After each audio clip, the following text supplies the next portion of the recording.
आज sequence and series chapter में हम एपी के सम ऑफ एन टर्म्स को nth टर्म में कैसे कन्वर्ट करें और उस पर बेसिस क्वेश्चन कौन कौन से बनते हैं उसका डिस्कशन हम करेंगे। यानी एपी का अगर हमें सम ऑफ एन टर्म्स एन पदों का योगफल दिया हुआ है उसका nth टर्म कैसे निकालें इसको हम क्वेश्चन की सहायता से सीखेंगे। तो इसमें हमारा पहला क्वेश्चन है, if sum of n terms of arithmetic progression s is equal to 3n square minus 5n, find 10th term। तो इसमें हमें दिया हुआ है कि पहली बार अरिथमेटिक प्रोग्रेशन देखना है कि उसमें दिया है कि नहीं दिया है। तो इसमें दिया हुआ है अरिथमेटिक प्रोग्रेशन का n टर्म्स का सम दिया हुआ है हमें s is equal to 3n square minus 5n और पूछ रहा है 10th टर्म क्या होगा। तो इसको निकालने का तरीका क्या होता है उसको हम सीखेंगे। तो इसमें सबसे पहले हम अगर 10 पदों का योगफल निकालने सम ऑफ 10 टर्म्स और सम ऑफ 9 टर्म्स से उसको सब्ट्रैक्ट कर दें, यानी sum of T10 is equal to यानी 10th टर्म जो निकलेगा वो सम ऑफ 10 टर्म और सम ऑफ 9 टर्म निकाल लें और S10 से S9 यानी sum of 10 term minus sum of 9 term कर दें। तो जो आंसर आएगा वो हमारा 10th टर्म आएगा। तो हम सबसे पहले ये जो 10 है n के प्लेस पे रखेंगे, देखते हैं क्या बनता है। 3 इंटू 10 का स्क्वायर माइनस 5 इंटू 10 माइनस, अब 9 रखेंगे n के प्लेस पे, दोनों जगह रखे जाएंगे। तो यहाँ से बनेगा 3 इंटू 9 का स्क्वायर माइनस 5 इंटू 9, यहाँ पे एक ब्रैकेट लगा लेंगे क्योंकि आगे माइनस लगा है साइन। तो यहाँ से जब इसको सॉल्व करेंगे तब आएगा 300 माइनस 50 250 माइनस, यहाँ से बनेगा 243 माइनस का, ये बनेगा प्लस का 45 क्योंकि अंदर जब माइनस जाएगा ये तो पॉजिटिव हो जाएगा। यहाँ से आएगा 7 प्लस 45, तो जो हमारा फाइनल आंसर आएगा वो होगा 52। तो इसमें सबसे पहले हमें करना क्या है एक बार और देख लेते हैं। जो हमें टर्म पूछा जा रहा है यानी 10th टर्म पूछ रहा है तो उतने पदों का योगफल निकालेंगे यानी S10 से डिनोट करेंगे उसे, और उससे एक कम पद का योगफल निकाल के उसे सब्ट्रैक्ट कर देंगे। बस वही हमारा T10 यानी जो पूछ रहा है 10th टर्म वही निकल आएगा। इस प्रकार हम इस क्वेश्चन को सॉल्व कर सकते थे। अब एक क्वेश्चन को और देखते हैं कि जिसमें टर्म न पूछ के टर्म दिया हुआ होगा हमें और वो पूछेगा कि ये कौन सा टर्म है। जैसे हमारा नेक्स्ट क्वेश्चन है, इसमें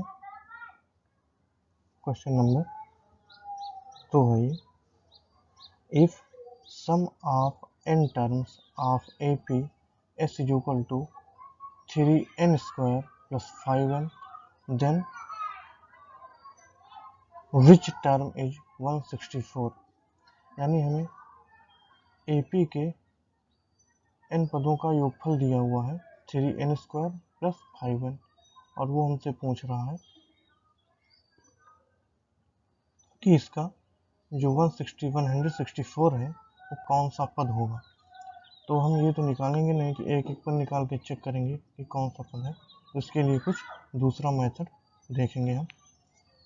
तो इसको अच्छे से समझ लेंगे हम लोग। इसमें क्या कहते हैं, सबसे पहले जो सम दिया हुआ है उसे लिख लेंगे s is equal to 3n square plus 5n। सबसे पहले हमने सम लिख लिया जो दिया हुआ है। अब इसको हम इसके nth टर्म में कैसे कन्वर्ट करेंगे उसको देखते हैं। तो यहाँ पे t लिख लेंगे, यानी nth टर्म tn, यहाँ पे sn। तो इसमें क्या करते हैं ये पहले हम समझेंगे। तो जो n स्क्वायर का कोएफिशिएंट दिया होता है उसको 2 से मल्टीप्लाई करेंगे, 3 इंटू 2, एन स्क्वायर के कोफिशिएंट को 2 से मल्टीप्लाई करेंगे और उसके साथ n लिख देंगे और यहाँ पे आ जाएगा 6n। लेकिन अभी कुछ और लिखना पड़ेगा।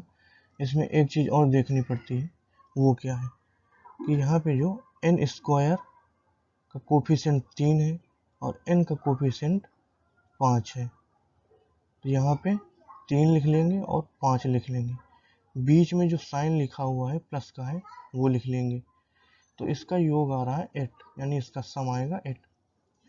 और यहाँ पे जो हमारा n का कोफिशिएंट है वो है 6, तो इसे भी हमें 8 बनाना पड़ेगा। तो यहाँ पे क्या करेंगे, 6n के साथ में प्लस का 2 लिख देंगे, बस ये हमारा tn निकल आएगा।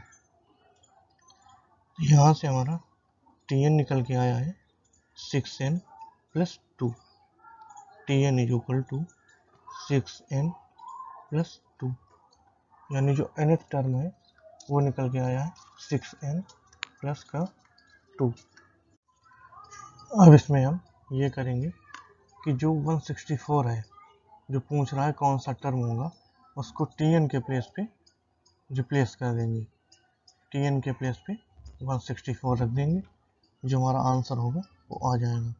तो यहाँ से आएगा 6n plus 2 is equal to 164।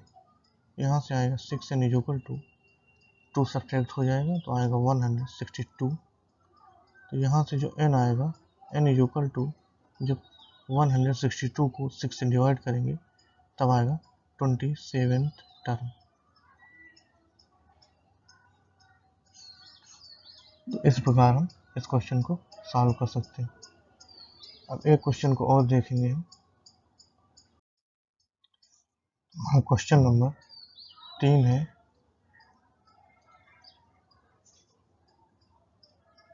the sum of n terms of two arithmetic series are in the ratio 2n plus 3, 6n plus 5. Then find ratio 13th terms होगा, यहाँ पे 13th terms, यानी यहाँ पे सम ऑफ n टर्म्स दिया हुआ है और किसका दिया हुआ है, अरिथमेटिक प्रोग्रेशन या सीरीज का, तभी हम इसे अप्लाई कर पाएंगे। और इसमें रेशियो दिया हुआ है, ठीक है, और पूछ रहा है 13th टर्म्स का। लेकिन जो हमने पीछे देखा था उसमें हमें दिया हुआ था s is equal to 3n square plus 5n, यानी उसमें स्क्वायर की क्वांटिटी थी, इसमें स्क्वायर नहीं दिया हुआ है। तो इसका क्या हुआ होगा उसको हम पहले देख लेते हैं। तो हम पहले इसको S1 और S2 मान लेंगे, पहली सीरीज को S1 और दूसरी को S2, और इसे लिख लेते हैं पहले 2n plus 3 ratio 6n plus 5, इसको हम लिख लेते हैं। तो इसमें जो स्क्वायर वाला टर्म नहीं है उसका क्या हुआ होगा, पहले हम वो देख लेते हैं। इसमें तो यहाँ पे स्क्वायर लगाते हैं और यहाँ पे n देते हैं, यानी n से ऊपर मल्टीप्लाई करते हैं और n से नीचे मल्टीप्लाई करते हैं। तो यहाँ पे स्क्वायर का टर्म आ जाता है, और जब हम n नीचे से कॉमन लेंगे और n ऊपर से तो हमारा n कट जाएगा, इसीलिए हमारा यहाँ से n स्क्वायर का टर्म नहीं था। तो इसको हम हटा देते हैं, n स्क्वायर को ये हटा देते हैं यहाँ से, यहाँ पे इसीलिए n स्क्वायर का टर्म नहीं है। तो अब इसमें हम क्या करेंगे, क्योंकि इसमें तो n स्क्वायर का टर्म नहीं है तो 2 से मल्टीप्लाई वाला कॉन्सेप्ट नहीं लगाएंगे इसमें। इसमें हम डायरेक्ट एक चीज़ करेंगे कि जो n के प्लेस पर जो टर्म पूछा जा रहा है हमसे 13th टर्म्स, उसका हम दोगुने से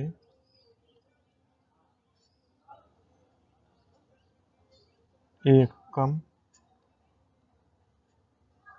रख देंगे।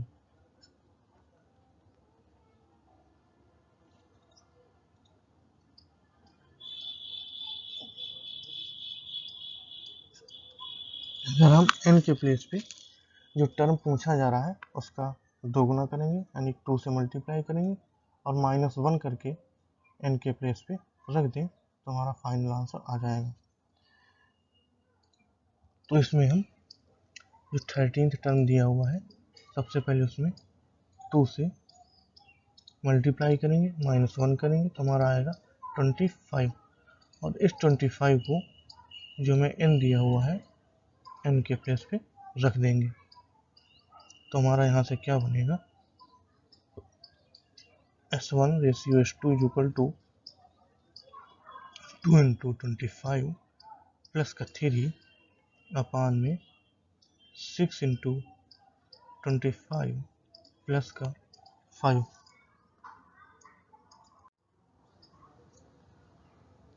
तो यहाँ से जो हमारा फाइनल आंसर आएगा S1 रेशियो S2 का वो क्या होगा, वो आएगा ऊपर से आएगा 53 और नीचे आएगा 155। तो ये जो हमारा रेशियो आएगा निकल के ये हमारा फाइनल आंसर होगा। तो इसका क्वेश्चन नेक्स्ट वीडियो में और अच्छे से लाएंगे जो कुछ